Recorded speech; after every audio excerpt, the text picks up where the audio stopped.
नमस्कार. श्री स्वामी समर्थ अवधूत चिंतन श्री गुरुदेव दत्त. तर बघा, पितृपक्ष चालू झालेला आहे आणि या दरम्यान जर तुम्हाला खरंच नारायण नागबली करायला लावलेली आहे, प्रखर पितृदोष आहे आणि खरंच काही कारणांमुळे ते तुम्हाला शक्य होत नाही आहे करणं, किंवा खूप साऱ्या अडचणी येत आहेत आणि संकटसुद्धा खूप येत आहेत, मग अशा वेळेस काय करावं? तर बघा, जर तुम्ही ह्या 15 दिवसाच्या कालावधीमध्ये जर खरंच तुम्हाला नारायण नागबली त्रिपिंडी श्राद्ध करावं म्हणजे लावलेलं आहे, तर तुम्हाला एक सेवा सांगते की जेणेकरून ह्या सेवेने कितीही प्रखर पितृदोष असू देत किंवा कितीही अडचणी असू देत, तरीसुद्धा तुम्ही त्या संकटातून बाहेर येणार म्हणजे येणारच. तर ती सेवा कोणती आहे? तर बघा, व्हिडिओ नक्की कंटिन्यू करा, म्हणजे तुम्हाला तुमच्या सर्व प्रश्नांची उत्तरं मिळतील. तर तुम्हाला ह्या 15 दिवसाच्या कालावधीमध्ये काय करायचं आहे? तर बघा, आपण हा 15 दिवसाचा कालावधी भाद्रपद कृष्ण पक्ष, म्हणजे कृष्ण पक्षापासून ते सर्व पितृ अमावस्यापर्यंत आपण हा 15 दिवसाचा कालावधी पितरांना समर्पित मानला गेलेला आहे. आणि या कालावधीमध्ये बघा, आपण सर्व काही करतो, पण ज्या काळात जी सेवा व्हायला पाहिजे तर ती आपल्याकडून होत नाही. जसं की आपण बघा, ह्या 15 दिवसामध्ये आपल्याकडून एक वेळ देवाची सेवा करणं खरंच कमी झालं तरी चालेल, पण आपल्याकडून आपल्या पितरांची, आपल्या पूर्वजांची सेवा करणं किंवा केली जाणं तेवढंच गरजेचं, महत्त्वाचं आहे. तर आपल्याला ह्या 15 दिवसाच्या कालावधीमध्ये काय करायचं आहे की जेणेकरून तुम्हाला खरंच खूप प्रखर पितृदोष आहे तर तो मोठ्या प्रमाणात कमी व्हायला मदत होणार आहे.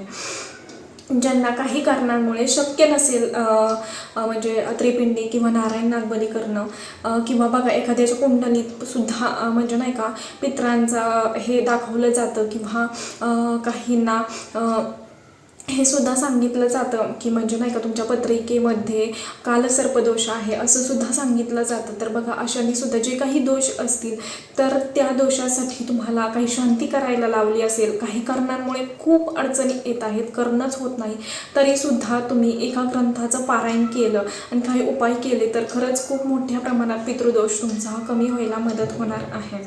तर आपल्याला बघा, ह्या 15 दिवसाच्या कालावधीमध्ये जर रोज करणं पारायण हे शक्य असेल तर खरंच खूप उत्तम. तुमच्यावरती खरंच तुमचा पूर्वजांचा, पितरांचा भरभरून आशीर्वाद राहणार आहे, ही जर तुम्ही पारायण सेवा करत असाल तर.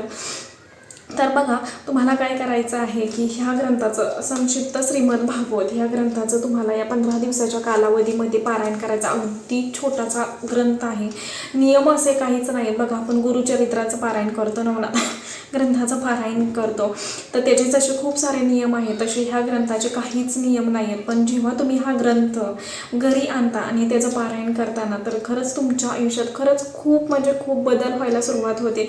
कारण मी सुद्धा ह्याचे खूप सारे पारायण केलेले आहेत आणि जेव्हा मी पारायण करते ना तर घरातलं वातावरण सुद्धा खरंच खूप बदल जाणवतो घरात. त्यामुळे सांगते मी माझ्या अनुभवावरून.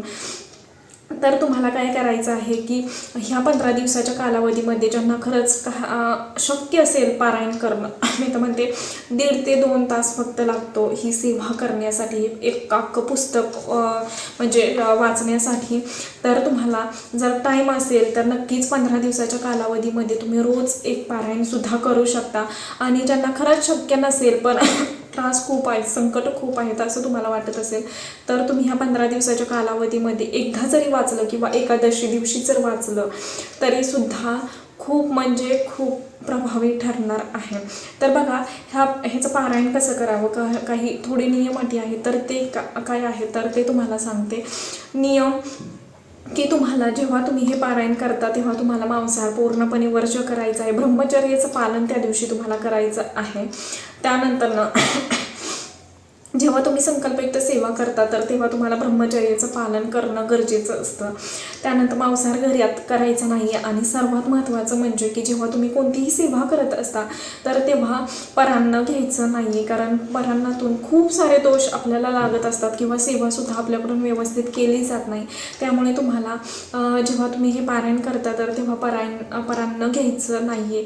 हे एवढेच फक्त नियम अटी आहेत. बाकी तुम्ही सर्व काही खाऊ शकता किंवा बेडवरती वगैरे झोपलं तरीसुद्धा काहीच हरकत नाही. जसं गुरुचरित्राचं खूप सारं नियम आहे तसं ह्या ग्रंथाचं काहीच असं नियम नाही आहेत. त्यानंतर ना तुम्हाला ह्याचं पारायण कसं करावं तर ते सांगते. तर सुरुवातीला बघा, जसं की प्रत्येक ह्याच्यामध्ये आपल्याला 1 अध्याय 2 अध्याय असं म्हणजे नाही का हे सांगितलं जातं. तसं ह्याच्यात स्कंद आहेत बघा, इथं असं दिलेलं आहे. तर ह्याच्यात स्कंद दिलेला आहे, पहिला स्कंद, दुसरा, तिसरा असं दिलेलं आहे. तर बघा, सुरुवातीला तुम्हाला काय करायचं आहे की स्वामी स्तवन वाचन करायचं आहे, पठण करायचं आहे. तर बघा, सुरुवातीला तुम्हाला स्वामी महाराजांची 1 माळ करायची आहे. त्यानंतर गणपती अष्टोत्तर म्हणायचं आहे. 24 वेळा तुम्हाला गायत्री मंत्र म्हणायचा आहे. 1 माळ विष्णू गायत्री मंत्र म्हणायचा आहे.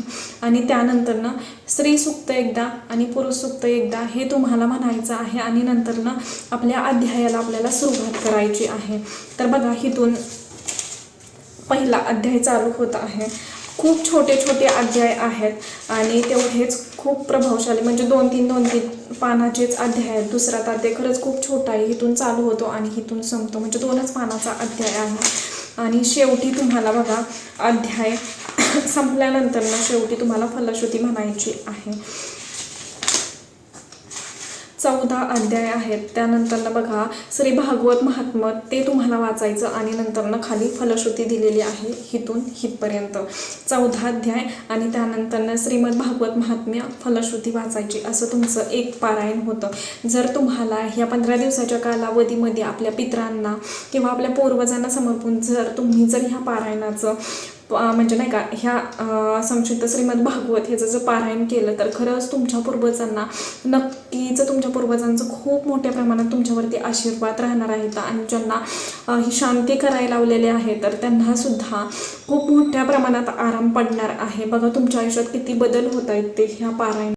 तर बघा, ह्या 15 दिवसामध्ये जर खरंच शक्य झालं तर रोज मी म्हणते पारायण करावं. नाही शक्य झालं तर 1 दिवस तरी, जेव्हा तुमच्या पितरांच्या नावाने तुम्ही म्हणजे नाही का एखाद्या व्यक्तीला तुम्ही जेवायला बोलवणार आहात, महाळ असेल त्या दिवशी किंवा पितरांचा दिवस असेल तर त्या दिवशी जरी तुम्ही हे पारायण केलं तरी सुद्धा काहीच हरकत नाही. फक्त 14 अध्याय आहेत आणि 1.5 ते 2 तास फक्त ह्या सेवेसाठी लागतात. त्यामुळे ज्यांना खरंच शक्य असेल त्यांनी मी म्हणते नक्कीच हे पारायण करावं. त्यानंतर बघा, जसं की मी मागच्या व्हिडिओमध्ये सुद्धा सांगितलं होतं की तुम्हाला ह्या कालावधीमध्ये पितरांच्या नावाने सकाळी 1 दिवा लावायचा आहे, सूर्याला पितरांच्या नावे अर्घ्य द्यायचं आहे. त्यानंतर ना बघा, हे सर्व काही सेवा तर तुम्हाला करायच्याच आहेत. आणि जर तुम्हाला खरंच शक्य असेल तर पंचमहायज्ञ करण्याला खरंच खूप महत्त्व आहे. तर बघा, ज्यांना माहिती नसेल पंचमहायज्ञ म्हणजे काय तर त्यांच्यासाठी सांगते. तर बघा, पंचमहायज्ञ म्हणजेच आपण देवयज्ञ करत असतो, ऋषीयज्ञ करत असतो, भूतयज्ञ करत असतो, मनुष्ययज्ञ करत असतो. त्यानंतर ना बघा, आणि जे 5वं आहे तर ते पितृयज्ञ. तर बघा, देवयज्ञ म्हणजेच आपण सकाळी जेव्हा चूल पेटवतो किंवा गॅसवरती म्हणजे एक कागदाचा तुकडा घ्यायचा आहे, त्यावरती थोडं तूप लावायचं आणि ते जाळायचं, तर त्याला अग्नीला तूप देणं म्हणतात. देवयज्ञ तुमच्याकडून होऊन जाणार आहे. त्यानंतर ना बघा, पितृयज्ञ म्हणजे की जसं आपण कावळ्याला 1 घास देतो तर ते पितृयज्ञ होतं. ऋषीयज्ञ म्हणजे गायीला 1 घास देणं. मनुष्ययज्ञ म्हणजे जे काही आपल्या घरात व्यक्ती येतात, पाहुणे येतात, छोटे मुलं येतात, त्यांना काही ना काही खाऊ देणं किंवा चहा पाणी वगैरे विचारणं, त्याला मनुष्ययज्ञ म्हणतात. आणि भूतयज्ञ म्हणजे चांगल्या ठिकाणी बघा, मुंग्यांसाठी आपण एकदम थोडीशी 4-5 दाणे जरी साखर टाकली तरी सुद्धा आपलं भूतयज्ञ होऊन जातं. बघा, आपण ह्या जन्मात आलेलो आहोत म्हणजे आपण कितीतरी जन्मांतरीचे ऋण आपण फेडण्यासाठी आपल्याला मनुष्य जन्म मिळालेला आहे. त्यामुळे आपल्याला बघा, जर तुम्हाला खरंच शक्य असेल की रोज पंचमहायज्ञ करणं तर त्यांनी नक्की करावा. जर ज्यांना शक्य नसेल तर त्यांनी ह्या 15 दिवसाच्या कालावधीमध्ये तरी पंचमहायज्ञ करायला नक्कीच हवा. जेव्हा तुम्ही ही सुरुवात कराल ना, तुमच्या आयुष्यात किती बदल होत आहेत ते तुम्ही अनुभवाल. एवढी ही सुद्धा प्रभावशाली सेवा आहे. आणि बघा, प्रत्येक जण जन्माला येतो, मनुष्य जन्माला येतो, तर तेव्हा कितीतरी जन्मांतरीचे ऋण आपण घेऊन येत असतो. आणि हा जन्म म्हणजेच मनुष्य जन्म आपल्याला तेच ऋण फेडण्यासाठी आपल्याला हा जन्म भेटलेला आहे. त्यामुळे नक्कीच ह्या 15 दिवसाच्या कालावधीमध्ये आपल्याला हे सुद्धा सेवा उपाय करायचेच आहेत. त्यानंतर बघा, म्हणजे की आपण भगवान शिवांना, शंकरांना सुद्धा आपण खूप सारी सेवा करत असतो. तर बघा, त्यांना म्हणजे पितरांचं देव म्हणजेच भगवान शंकरांना पूजलं जातं. तर त्यांची सुद्धा ह्या 15 दिवसामध्ये तुम्ही खूप मोठ्या प्रमाणात सेवा करू शकता. म्हणजेच तुम्ही रोज सकाळी जरी तुमच्याकडे शिवलिंग असेल तर त्यावरती तुम्ही अभिषेक केला तरी सुद्धा काही हरकत नाही आहे. मग तुम्ही महामृत्युंजय मंत्राने जरी अभिषेक करत असाल, मग तुम्ही 11 वेळा म्हणा, 21 वेळा म्हणा किंवा एक माळ केली तर अतिउत्तम.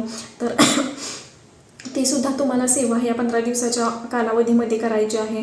मग तुम्ही अभिषेक करू शकता. त्यानंतरनं बघा मंदिरातसुद्धा रोज जाऊ शकता. तुमच्या जवळपास कुठे जर महादेवाचं मंदिर असेल तर तिथंसुद्धा जाऊन तुम्ही रोज जरी आशीर्वाद घेतला. आणि बघा असं म्हटलं जातं की काळे तीळ हे पितरांसाठी असतात. आणि जेव्हा आपण पितरांची सेवा करतो तर त्या दरम्यान आपण भगवान शिवांना काळे तीळ अर्पण करत असतो. तिथं जाऊन जर तुम्ही बघा ही सेवा करत असाल आणि पितरांचे आशीर्वाद मिळवण्यासाठी तिथं जाऊन भगवान शिवांना प्रार्थना करत असाल तर मोठ्या प्रमाणात तुम्हाला तुमच्या पूर्वजांचे आशीर्वाद मिळण्यासाठी सुद्धा ह्या 15 दिवस भगवान शिवांची सेवा करण्यासाठीचा खूप महत्त्वाचा आहे. त्यामुळे ती सुद्धा तुम्हाला जेवढी जास्त सेवा जमेल या कालावधीमध्ये. बघा पितृ 15 हा खूप वाईट नाही आहे. तर आपण बघा असं म्हटलं जातं की ह्या 15 दिवसाच्या कालावधीमध्ये आपण कोणतेच शुभ कार्य करू नये. तर असं म्हटलं जातं कारण की बघा हा कालावधी जेवढा आपण मानतो तेवढा वाईट नाही आहे. तर हा कालावधी आपल्या पूर्वजांचा आशीर्वाद मिळवण्यासाठी आणि जिथं कुठे त्यांचा प्रवास चालू असेल, ज्या कोणत्या योनीमध्ये त्यांचं म्हणजे त्यांना आयुष्य मिळालं असेल, त्यांचा जन्म मिळवला असेल म्हणजे मिळाला असेल त्यांना, तर त्यांचं आयुष्य तिथं सुखकर व्हावं आणि त्यांचा आशीर्वाद आपल्यासाठी मिळवण्यासाठी आपल्याला ह्या सेवा उपाय ह्या 15 दिवसाच्या कालावधीमध्ये आपल्याला नक्कीच करायच्या आहेत. तर बघा तुम्हाला समजलं असेल की तुम्ही पंचमहायज्ञ करू शकता आपल्या पितरांच्या स्मरणार्थ. त्यानंतरनं हे अध्यायसुद्धा म्हणजे ह्याचं श्रीमद भागवत जर तुम्हाला प्रखर पितृदोष असेल तर तुम्हाला करणं शक्य नसेल ना, तर सर्वात प्रभावी सेवा आपल्या पितृदोष मुक्त करण्यासाठी जर कोणती असेल तर श्रीमद भागवत.